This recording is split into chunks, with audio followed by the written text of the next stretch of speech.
आज जो हमारे गेस्ट हैं यहाँ पर अभी पीछे बैक स्टेज पर, उनकी अपनी एक कंपनी है जिसकी की वैल्यूएशन आज की डेट में $3 बिलियन से ज्यादा है। आप में से कितने लोगों ने ग्रो के बारे में सुना है? उसके founder, please give an energetic and warm welcome to the founder Lalit Keshre. हाँ जी, क्या हाल चाल? Please have a seat. कितने ऐसे हैं जिन्होंने कभी ग्रो को यूज किया है? अच्छा, बहुत सारे लोग हैं। और इन लोगों को आपने पैसे नहीं दिए यहाँ पर आने के लिए। इससे पहले कि ऑडियंस आपसे कुछ क्वेश्चंस पूछे, मैं पहले समझना चाहूंगा आपकी जर्नी के बारे में। सबसे पहले तो ये ग्रो आपने कब शुरू किया? ग्रो हमने स्टार्ट किया था मई 2016 में। हम लोग फ्लिपकार्ट में काम करते थे और बैकग्राउंड हमारा टेक में रहा है काफ़ी। मेरा बैकग्राउंड ये, मैं मध्य प्रदेश में एक छोटी सिटी से हूँ, फिर मैं IIT बॉम्बे गया और फिर फ्लिपकार्ट में हमने देखा कि कैसे इंटरनेट के थ्रू जो फैसिलिटीज़ या तो अमीर लोगों को अवेलेबल होती है या टीयर 1 सिटीज़ में अवेलेबल होती है, वो कैसे एक्सेस जो है पूरे इंडिया में हो सकता है। 2017 में ऑफिशियली आपने लॉन्च किया इसको पब्लिक के लिए जी। और फिर उसके बाद में ग्रोथ क्या रही? जैसे अब अगर देखा जाए तो 6 साल हो गए, तो 6 साल की ग्रोथ क्या रही आपकी? 2017 में हमने शुरू किया, तो 2016 में भी हमने प्रोडक्ट्स तो ऐसे लॉन्च किए थे, ऐप लॉन्च किया था, वो चला नहीं।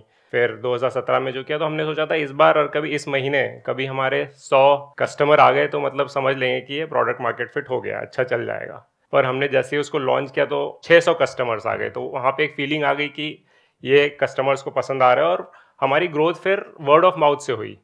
तो जो कस्टमर यूज़ करते थे प्रोडक्ट, वो उसके बारे में अपने दोस्तों को बुलाएंगे। तो अभी आपने जिन्होंने भी हाथ उठाए जो ग्रो यूज़ करते हैं, तो आप याद कीजिए आपको कैसे पता चला ग्रो के बारे में। तो बहुत बहुत ज़्यादा पॉसिबिलिटी है कि आपको आपके दोस्त नहीं बताया होगा। तो जब किसी को प्रोडक्ट पसंद आता है तो उसके साथ बात करते हैं, तो वो एक वाइल्ड फायर की तरह कुछ ही महीनों में बहुत सारे जो इसी तरह की सर्विसेज पहले से प्रोवाइड कर रहे हैं उनसे भी आगे निकल गए। 2017 दिसंबर तक हमारे पास ऐप भी नहीं था। जस्ट इमेजिन कि लोगों के पास तो अच्छा, वेबसाइट से लॉन्च किया क्योंकि ऐप बनाना भी महंगा होता है। हमारे पास इंजीनियर्स नहीं थे।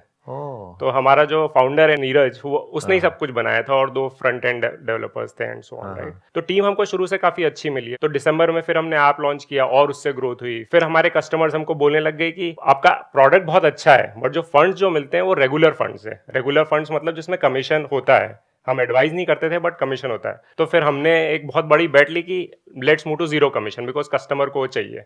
तो फिर वो लॉन्च किया, फिर और ग्रोथ हुई। अगर आप लोगों के पर्सपेक्टिव से देखा जाए तो आपके पर्सपेक्टिव से direct is much better than regular. देखा जाए तो फर्क बहुत ही कम होता है। मान लो रेगुलर में है 1.5% का और डायरेक्ट में है 0.5% का, तो आप कहोगे कि 1% का ही तो फर्क है। लेकिन वो 1% अगर आप कंपाउंडिंग के स्टैंड पॉइंट से देखोगे, लॉन्ग टर्म में 5-10 साल 20 साल डाउन द लाइन अगर आप SIP कर रहे हो तो वो बहुत बड़ा अमाउंट बन जाता है। तो इसीलिए इन्होंने अपने प्लेटफॉर्म के थ्रू डायरेक्ट ऑफर करना शुरू कर दिया है।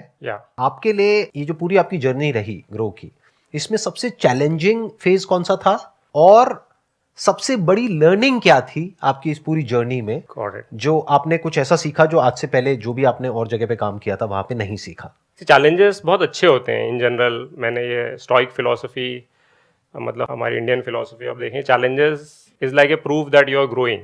आप वो चैलेंज क्रॉस करोगे इवेंचुअली।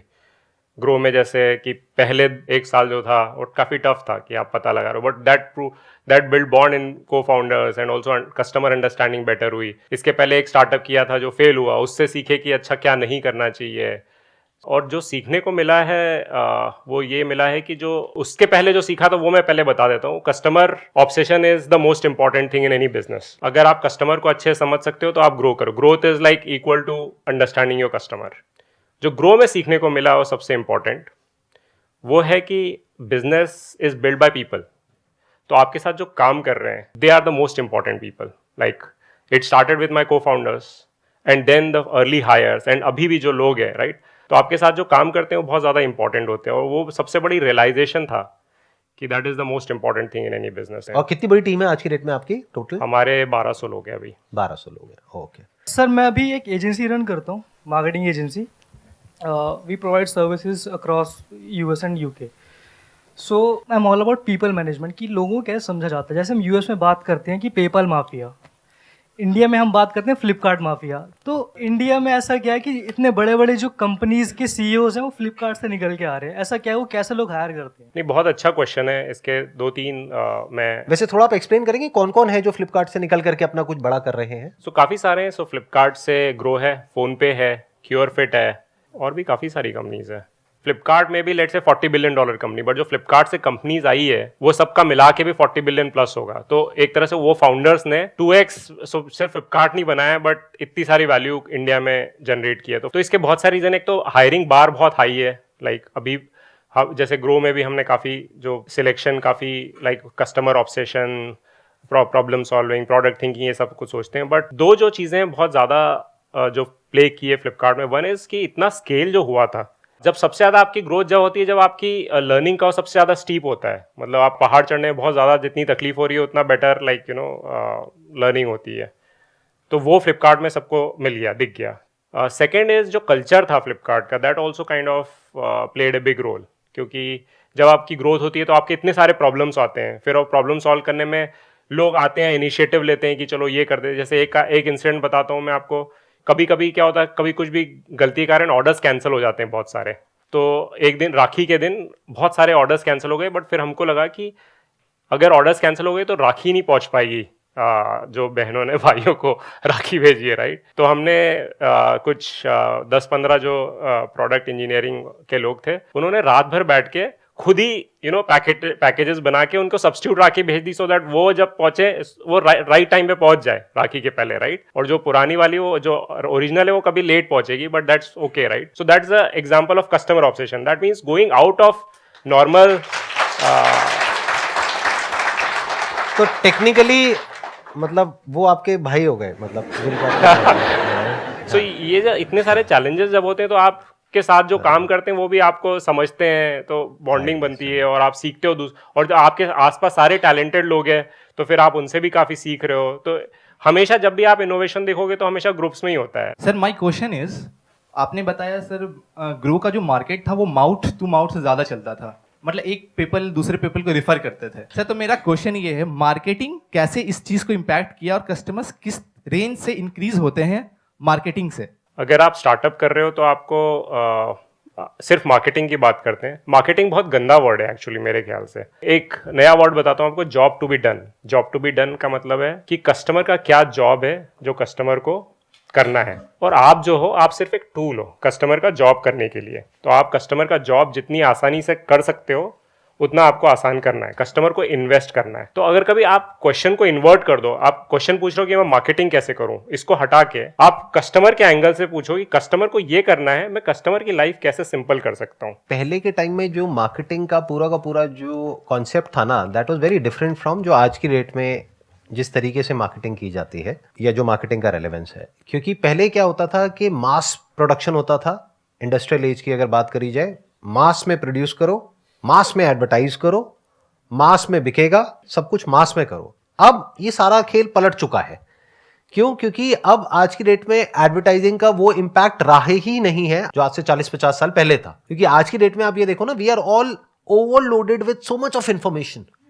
तो आज की डेट में जो मार्केटिंग की पूरी स्ट्रैटेजी है, या जो भी आज की डेट में जो मार्केटिंग गुरुज हैं वर्ल्ड वाइड, अगर आप देखोगे जो वो प्रोपोगेट कर रहे हैं, जिस तरीके से वो बात कर रहे हैं, वो यही बात है जो ये कह रहे हैं कि आपको सिर्फ ये सोचना है कि जो आपका कस्टमर है उसका एक्सपीरियंस आप कैसे बेटर कर सकते हो, जो उसको चाहिए उसको कैसे एनेबल कर सकते हो वहां तक पहुंचने में।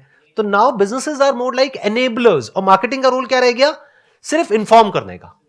अभी क्या हो गया है, सोशल मीडिया की वजह से और इन सब चीजों की वजह से चीजें बहुत तेजी से फैलती है, अच्छी भी और बुरी भी। News whether it is good और bad about a company, a product और अ सर्विस, बहुत तेजी से फैल जाती है। तो अब जो इंपॉर्टेंट काम है वो ये है कि आपको कुछ अच्छा बनाना है। अगर अच्छा होगा और किसी की लाइफ एक्चुअल में उससे बेटर होगी तो लोग बात करेंगे। जैसे प्रोडक्ट मार्केट फिट की बात हुई थी, जब इन्होंने टारगेट किया था कि 100 कस्टमर आ जाए, लेकिन 600 आ गए थे।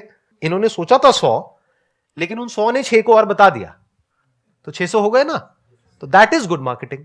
लेकिन एक्चुअल में उसके लिए इन्होंने क्या किया? हो सकता है अपने फ्रेंड्स में, रिलेटिव्स में, अपने एम्प्लॉइज में, अपना जो सर्कल है उसी से शुरू किया होगा। आई डोंट थिंक कि आपने शुरू में कोई बहुत ऐड करी होगी या कुछ किया होगा। उनको अच्छा लगा, उन्होंने आगे रिकमेंड किया, उन्होंने आगे रेफर किया, फिर उन्होंने आगे किया, उन्होंने आगे किया। तो अब फ्यूचर में इस तरह की मार्केटिंग चलने वाली है। Sir my question is like, जब आप कोई स्टार्टअप करते हो तो स्टार्टिंग में थोड़ा टाइम लगता है उसको बिल्ड करने में, बट जब चीज़ें थोड़ी सी ठीक होने लगती हैं, ठीक से चलने लगता है जैसा हमने एक्सपेक्ट किया है, तो खुद से लगता है कि नहीं थोड़ा सा और अच्छा करना चाहिए। तो उसके लिए हम एफर्ट्स करते हैं और चीज़ें करते हैं like advertisement, online marketing, so on. But जैसा हमने सोचा फिर चीज़ें उसके अकॉर्डिंग चलनी बंद हो जाती हैं, तो खुद में एक मतलब गिल्ट वाली फीलिंग आ जाती है कि नहीं कुछ और करना है और अच्छा करना है, हो नहीं पा रहा। तो उस टाइम पे लगता है नहीं अब छोड़ देना चाहिए, बस हो नहीं पा रहा, गिव अप कर दो। थोड़ा सा आप एग्जांपल देना चाहेंगे, आप किस चीज के यस बारे में सर, बात जैसे कर रहे कि हैं? सर मैं पहले पढ़ाती थी कोचिंग, तो मैंने अपना कोचिंग सेंटर स्टार्ट किया, तो मैंने पढ़ाया तो अच्छा रिस्पांस था बच्चों का, स्टूडेंट्स भी आए। फिर मैंने सोचा थोड़ा सा ग्रो करते हैं, यूट्यूब चैनल भी बनाया, फिर अच्छा रिस्पांस था यूट्यूब पर भी। बट सर अब जो लग रहा है ना कि और बड़ा करना चाहिए, तो वो हो नहीं पा रहा। मेरे दिमाग में 2 आंसर आ रहे हैं अभी। एक आंसर है कि जो एक मैं फ्रेमवर्क यूज़ करता हूँ कि वाई नाउ फ्रेमवर्क। लेट से ग्रो के पास 100 कस्टमर है बट मेरे को 1000 कस्टमर चाहिए, तो मैं फिर पूछूंगा कि 1000 क्यों नहीं है मेरे पास, और फिर then I try to find answers कि शायद इसलिए नहीं है, ये नहीं है। और फिर आपके पास 10 चीज़ें हो गई और फिर आप हाइपोथेसिस टेस्ट करोगे कि ये हो सकता है, ये हो सकता है, ये हो सकता है, और सो ऑन, राइट। तो ये कंटिन्यूसली लाइक थोड़ा परसिवरेंस चाहिए होता है इसमें, क्योंकि फेलियर रेट भी बहुत ज़्यादा होता है। और दूसरा जो है इसी से रिलेटेड है कि नॉट एवरीथिंग विल सक्सीड। एक और कभी ग्रो में भी देखा जाए तो इतनी सारी चीज़ें हमने की है जो फेल हुई है, आपको पता भी नहीं चला होगा, किसी को पता भी नहीं चलेगा क्योंकि फेल हो गई है। Failures people don't remember, right. So मेरा पहला स्टार्टअप भी फेल हुआ था बट आपको पता भी नहीं होगा उसके बारे में, राइट, चीज़ें सुना भी नहीं होगा। सो पॉइंट इज कि नॉट एवरीथिंग वर्क्स। इनोवेट जब भी आप कुछ भी नया करते हो तो सक्सेस रेट सबकी डिफरेंट होती है। These are the 2 I think answers that I have for now. मैंने क्या देखा है, सक्सेस जो है ना वो माइंड पे प्रेशर क्रिएट करती है। मतलब जैसे अगर मेरे को कुछ करना है और मैं बहुत ज़्यादा उसके बारे में सोच रहा हूं कि सक्सेसफुल होना चाहिए, तो अब प्रॉब्लम क्या है कि सक्सेसफुल होने के लिए जो करना पड़ेगा वो हजारों लाखों चीजें हैं जो हो सकती हैं, बट हजारों लाखों हम कर नहीं सकते। तो अब हम वहां पे जा करके स्टक हो जाते हैं और होने क्या लग जाता है कि जो काम एक्चुअल में इंपॉर्टेंट होता है वो पीछे रह जाता है और हम छोटी मोटी चीजों में उलझ करके रह जाते हैं और फिर थक जाते हैं, फिर उस प्रोजेक्ट को छोड़ देते हैं। ये एक बहुत बड़ी प्रॉब्लम मैंने नोट करी है अपने साथ में जब भी मैं कुछ नया ट्राई करता हूं। तो मैंने क्या किया है, अपनी थोड़ी एक फिलॉसफी को या वे ऑफ वर्किंग को चेंज कर दिया है। मैं क्या कहता हूं कि अब मेरे को कुछ भी नया करना है ना, तो मुझे फटाफट से फेल होना है, मेरे को सक्सेसफुल होना ही नहीं है। अब आप कहोगे ये क्या बकवास है? इसके पीछे का एक लॉजिक है, अगर आप ध्यान से समझोगे। फटाफट से फेल होने का मतलब ये नहीं है कि मैं कह रहा हूं कि मैं फेल होने का रास्ता ढूंढ रहा हूं। मतलब ये है कि मेरे को फटाफट से उसको करके देखना है कि वो काम करता है या नहीं करता है, ताकि मैं उससे फ्री हो जाऊं, उस आइडिया से, उस कॉन्सेप्ट से। तो वो बैगेज क्रिएट नहीं हो रहा है। It's very subtle. I am not sure आप इसको कैसे देखोगे, कैसे समझोगे। I am talking about if you can fail fast. नहीं, I am not just saying it. लेकिन देखो, ध्यान से समझो मैं क्या कह रहा हूं। पहले तो आपको माइंड में ये बैगेज रखना ही नहीं है कि मैं ये सोच रही हूं, ये मैं करूंगी, उसकी वजह से ये होगा। अरे जैसा आप सोच रहे हो that is just a wild guess, that may और मे नॉट हैपन। अब पता कैसे लगेगा? जब करेंगे। अब करते क्यों नहीं हम? क्योंकि डर लगता है फेलियर से। But if you really want to fail fast, तो अब आप क्या करोगे? नंबर 1, रिस्क बड़ा नहीं लोगे, वही करोगे जो इसेंशियल है। ध्यान से समझना मैं क्या कह रहा हूं। जब आप सक्सेसफुल होना चाहते हो, आप बहुत कुछ ऐसा करने लग जाते हो जो कचरा होता है, और एंड में पता लगता है आपने 2 साल तक मेहनत करी और फिर उसको प्रोडक्ट को लॉन्च किया और सब पागलों की तरह काम कर रहे हो उसको परफेक्ट बनाने में, और वो काम ही नहीं कर रहा है, तो 2 साल खराब हो गए ना। तो मैं क्या कहना चाह रहा हूं कि फेल फास्ट का मतलब क्या कि आपने इजीएस्ट आपने रूट ढूंढा जिस बेसिक लेवल पे वो एक्सेप्टेबल है पब्लिक के लिए, और आपने उसको टेस्ट करके देख लिया। अगर वहां से कुछ रिजल्ट मिल रहा है तो उसको बड़ा कर दिया, बट आप उसको सक्सेसफुल करने के लिए नहीं कर रहे हो, आप उसको फेल करने के लिए कर रहे हो, क्योंकि that is the problem with all of us. मैं आपको सच बता रहा हूं, ये एक बहुत बड़ी प्रॉब्लम है हम लोगों के माइंडसेट में। बहुत मतलब बहुत बड़ी। एक्सपेरिमेंटल माइंडसेट है ही नहीं लोगों का। मैं यहां पर जितने भी लोगों से मिलता हूं उसमें से रेयरेस्ट ऑफ रेयर मुझे कोई नजर आता है जिसका एक्चुअल में साइंटिफिक माइंडसेट है, यानी एक्सपेरिमेंटल माइंडसेट है। माइंडसेट क्या है? मुझे सक्सेस चाहिए सर। अरे ये कैसा माइंडसेट है? आपने फेलियर के लिए गुंजाइश ही नहीं छोड़ी, तो एक्सपेरिमेंट के लिए कहां गुंजाइश है? आप कुछ नया क्रिएट कैसे करोगे? आप तो कुछ कर ही नहीं सकते, आप तो बस पास को रिपीट करोगे, और पास को रिपीट करने में इतना कंपटीशन है जिसकी कोई हद नहीं है। तो your thought must always be that I need to fail fast, not persistence कि लगे रहना है, लगे रहना है, लगे रहना है। अरे नहीं, जब समझ आ रहा है एक चीज नहीं काम कर रही है, उसको चेंज करो ना ट्रैक को। तो ऐसे ही अब आपके इस पे केस में क्या है, दो प्रॉब्लम्स आएंगी। एक ये, पहले आपको दिमाग खोलना होगा, आपको देखना होगा कि ग्लोबली ये जो कोचिंग सेंटर्स हैं वो क्या क्या कर रहे हैं, फिर उसमें से आपको देखना है क्या क्या आप कर सकते हो। उसको आपको करना है सक्सेसफुल होने के लिए, नहीं फेल होने के लिए। कि फटाफट से करके देखती हूँ फेल हो गई, कोई बात नहीं, दूसरा कुछ करो, तीसरा करो, चौथा करो। अब जब आप फेल होने के लिए कर रहे हो तो आप रिस्क भी तमीज से उठाओगे, घर गिरवी नहीं रखोगे, क्योंकि आपको पता है कि आप फेल होने वाले हो। मैं आपको बहुत एक बारीक बात बता रहा हूं। जैसे एक प्रोजेक्ट मैंने किया था आज से कुछ साल पहले सक्सेसफुल होने के लिए। उस प्रोजेक्ट में I lost close to around $2 million।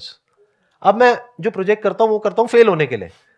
तो उसमें at any given point in time 10-20 हजार $50,000 से ऊपर का लॉस नहीं होता है। मुझे पता है एक लिमिट में ही रिस्क लेना है। जब आपको होता है ना मेरे को सक्सेसफुल होना है, तो रिस्क अनलिमिटेड हो जाता है, क्योंकि आपको माइंड में ये बोल बोल करके कि हाँ कुछ होने वाला है, होने वाला है, होने वाला है, एक बबल क्रिएट हो जाता है। आपको ऐसा लगता है कि कुछ हो रहा है, एक्चुअल में कुछ नहीं हो रहा होता है, आपके माइंड में होता है। और टीम बेचारी लगी रहती है आप ऊपर से इंस्ट्रक्शन दे रहे होते हो, वो टीम फॉलो कर रही होती है, एंड में उनका टाइम भी खराब होता है, रिसोर्सेज भी खराब होते हैं, पैसा भी खराब होता है। तो success is a trap. Success से बाहर निकलो uncle aunties. Thank you so much जी यहां पर आने के लिए और अपने एक्सपीरियंस शेयर करने के लिए। Thank you so